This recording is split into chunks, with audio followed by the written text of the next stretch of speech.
Pada video singkat ini, saya ingin membacakan sambutan Presiden PP kami dalam memperingati Hari Pahlawan 10 November 2021. Bismillahirrahmanirrahim. Assalamualaikum warahmatullahi wabarakatuh. Syukur alhamdulillah, berkat rahmat Allah subhanahu wa ta'ala, kita segenap bangsa dan rakyat Indonesia berhasil memproklamasikan kemerdekaan Indonesia yang diwakili oleh Bung Karno dan Bung Hatta pada tanggal 17 Agustus 1945 di Jakarta. Maka dari itu, marilah kita mengucapkan sholawat kepada Nabi Muhammad SAW beserta Ahlul Bait dan para sahabatnya serta umatnya sekalian. Allahumma salli ala Sayyidina Muhammad wa ala alihi Sayyidina Muhammad wa syafi'ina wa maulana wa qurrata a'yunina Muhammad wa ala alihi wa sahbihi wa ummatihi ajmain. Mudah-mudahan sholawat ini bisa membawa kita kepada Nabi Muhammad SAW yang Allah utus ke permukaan bumi dengan satu peran besar, yaitu sebagai rahmatan lil alamin. Maka Allah Rabbul Alamin berkenan melipat gandakan limpahan rahmat barokahnya kepada kita dan segenap bangsa Indonesia, sehingga negeri kita, Negara Kesatuan Republik Indonesia, disingkat NKRI, benar-benar bisa menjadi harga mati bagi setiap warga negaranya, khususnya bagi jamaah kaum muslimin Indonesia, bagi jamaah kami, saudara sebangsa, setanah air, dimanapun saudara berada. Hari ini, Rabu, tanggal 10 November 2021 adalah Hari Pahlawan bagi segenap bangsa dan rakyat Indonesia. Oleh karena itu, izinkanlah saya dan seluruh jamaah kami mengucapkan doa, Ya Allah, Ya Rabbul Alamin, masukkanlah seluruh pahlawan dan syuhada kami, baik yang kami kenal maupun yang tidak kami kenal, ke dalam surgamu yang penuh kenikmatan dan kasih sayangmu, Ya Allah, Ya Zal Zalali wal Ikram. Muliakanlah para pahlawan dan syuhada kami itu, sebagaimana mereka telah berjuang untuk memuliakan namamu dengan mengorbankan jiwa raganya sebagai prajuritmu. Ya Allah, Ya Rabbul Arsyil Azim, berikanlah kemampuan kepada kami untuk melanjutkan dan mewarisi daya juang para pahlawan dan syuhada kami itu demi terwujudnya NKRI yang Engkau ridhoi. Ya Allah, Ya Malikul Mulk, jadikanlah diri kami sebagai prajuritmu, seperti mereka yang berani berperang untuk menghancurkan kezaliman dan menegakkan keadilan, kebenaran, tanpa rasa takut kepada siapapun, kecuali takut dan taat kepadamu, Ya Allah. Kabulkanlah doa kami ini, Ya Allah, karena cuma Engkau, Ya Allah, yang mampu mengabulkan doa-doa kami. Mudah-mudahan Allah Subhanahu wa Ta'ala yang Maha Esa berkenan mengabulkan doa kita, walaupun kadar dan kualitas ketauhidan kita belum sebersih tauhidnya para pahlawan dan syuhada kita. Pengakuan ini perlu kita ucapkan dengan ikhlas, sebagaimana satunya ucapan dan perbuatan para pahlawan dan syuhada kita yang ikhlas mengorbankan jiwa raganya demi mengusir dan memerangi semua kaum penjajah yang merampas dan menguasai tanah tumpah darah kita tanpa hak. Meskipun tidak semua tokoh pahlawan itu yang bisa kita sebutkan namanya satu persatu, namun saya mohon dimaklumi dan diizinkan untuk menyebut nama beberapa pahlawan nasional dalam sambutan ini yang mewakili jutaan nama pahlawan dan syuhada yang saat ini jasadnya sudah menyatu dengan bumi persada, baik yang kita kenal ataupun yang tidak kita kenal. Darah dan semangat pantang menyerah serta anti penjajahan yang sudah diberikan oleh para pahlawan kusuma bangsa itu kini melekat kuat dalam tubuh NKRI yang merdeka dan berdaulat.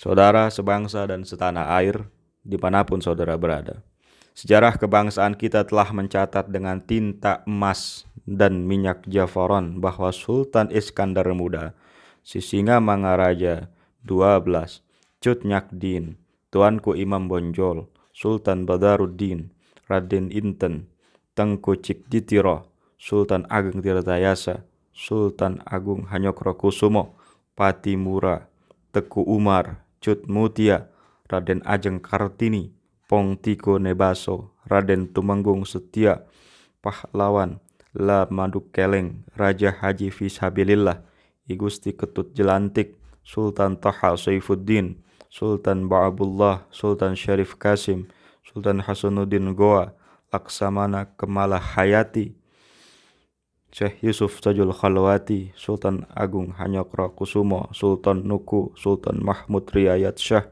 Pangeran Antasari, Pangeran Sambernyowo, Pangeran Jayakarta, Susuhunan Pakubuwono X, Nyi Ageng Serang, Sultan Hamengkubuwono I, I Gusti Ngurah Made Agung, Depati Amir Mahmud Singirei Rumagesan, Sultan Himayatuddin, Pangeran Diponegoro, dan Raden Arya Wisangkara lebih memilih berperang melawan kaum penjajah demi mempertahankan kehormatan negerinya.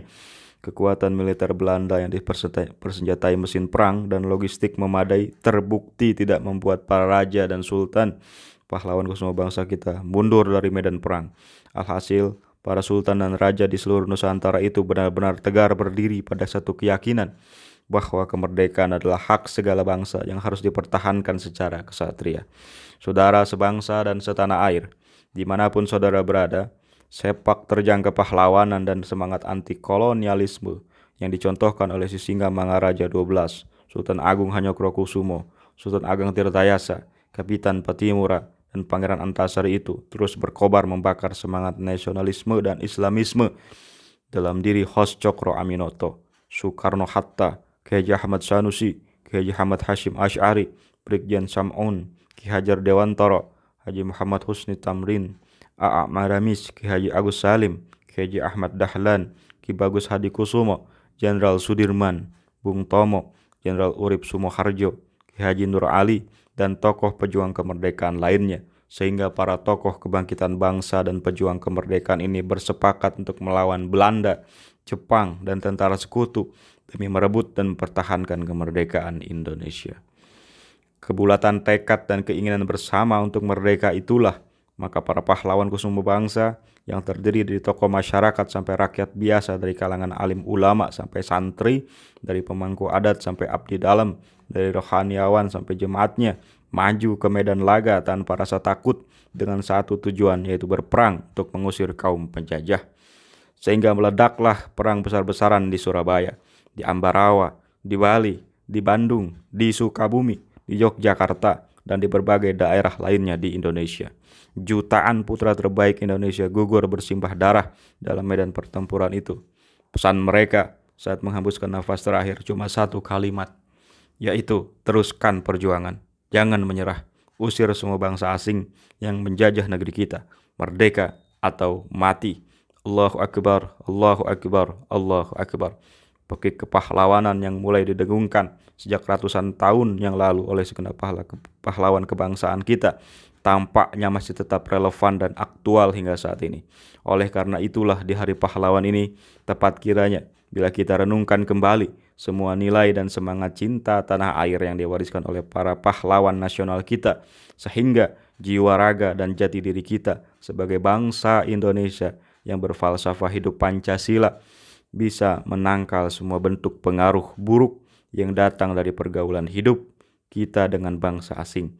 Hal ini perlu saya kemukakan sebagai sebuah peringatan bagi kita bersama bahwa aksi intervensi asing di era globalisasi saat ini bisa bergerak lebih cepat dan lebih efektif, entah itu di bidang Ipolek Sosbud dan Hankamnas maupun bidang penegakan hukum. Kalau di zaman penjajahan dulu kekuatan VOC bisa mengintervensi otoritas pemerintah Hindia Belanda, bisa jadi kekuatan multinasional corporation di zaman sekarang mampu mempengaruhi jalannya roda dan sistem pemerintahan. Kekhawatiran saya ini bisa jadi berlebihan dan tidak realistis, namun demikian bercermin pada sejarah masa lalu kita. Agaknya kewaspadaan terhadap ancaman intervensi bangsa asing melalui jalur ekonomi dan perdagangan memang perlu dilakukan. Sejarah kebangsaan kita sudah mencatat bahwa aksi kolonialisme Belanda di wilayah Nusantara dimulai dari aktivitas sektor perdagangan yang dikelola VOC. Walaupun ini cuma terjadi dalam catatan sejarah, tapi tidak ada salahnya bila kita jadikan bahan pelajaran dan pengalaman dalam menata eksistensi NKRI di masa sekarang dan yang akan datang. Saudara, sebangsa dan setanah air dimanapun saudara berada, bertitik tolak dari pokok-pokok pikiran dan catatan sejarah kebangsaan kita itu, maka pada hari ini, Rabu tanggal 10 November di Hari Pahlawan kita, izinkan saya atas nama jamaah kami, kaum muslimin Indonesia, mengucapkan selamat Hari Pahlawan. Mulialah para pahlawan kusuma bangsa kita di dunia sampai akhirat. Bahagialah para pahlawan kusuma bangsa kita dalam lindungan rahmat barokah Allah. Terpujilah namamu para pahlawan kusuma bangsa yang berhasil menunaikan tugas jihad fisabilillah dalam membebaskan bangsa dan rakyat Indonesia dari aksi kezaliman dan penindasan. Abadilah amal ibadahmu para pahlawan kusuma bangsa yang terus melekat sebagai pahalamu dalam semua gerak langkah NKRI yang merdeka dan berdaulat. Akhirnya, di penghujung sambutan saya ini, saya ingin mengajak kepada seluruh bangsa dan rakyat Indonesia. Marilah kita bulatkan tekad dan satukan semangat sebagaimana tekad dan semangat yang dicontohkan oleh para pahlawan syuhada kita. Itu tekad untuk mempertahankan dan melindungi tanah air Indonesia agar tidak dikuasai bangsa asing.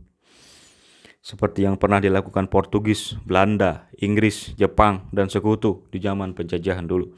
Marilah kita hayati dan amalkan semua nilai hakiki yang dirumuskan dalam Pancasila dan Undang-Undang 45 sebagai dasar NKRI yang merdeka dan berdaulat dengan meningkatkan penghayatan dan pengamalan kita atas semboyan Bhinneka Tunggal Ika dan jargon nasional kita, NKRI harga mati. Marilah kita wujudkan dan perjuangkan bersama status NKRI sebagai negara hukum dengan memerangi semua bentuk kezoliman dan ketidakadilan sesuai dengan cita-cita para pahlawan kusuma bangsa, yaitu terwujudnya masyarakat Indonesia yang adil dan makmur berdasarkan Pancasila dan Undang-Undang 45. Marilah kita perjuangkan dan wujudkan bersama peran TNI dan Polri sebagai alat negara bersama-sama dengan Korps Hakim dan Jaksa sebagai penegak keadilan yang mengayomi semua elemen bangsa dan rakyat Indonesia secara adil dan bijaksana sehingga terwujud pola hubungan yang harmonis dan saling menghormati antar pemerintah dengan rakyat di seluruh wilayah hukum NKRI. Marilah kita bangun sistem demokrasi berdasarkan Pancasila dan Undang-Undang 45 yang efektif dan profesional agar sektor pemerintah bisa melayani rakyat dengan baik bersama-sama dengan sektor permusyawaratan dan perwakilan rakyat yang mampu memperjuangkan kepentingan rakyat dengan baik.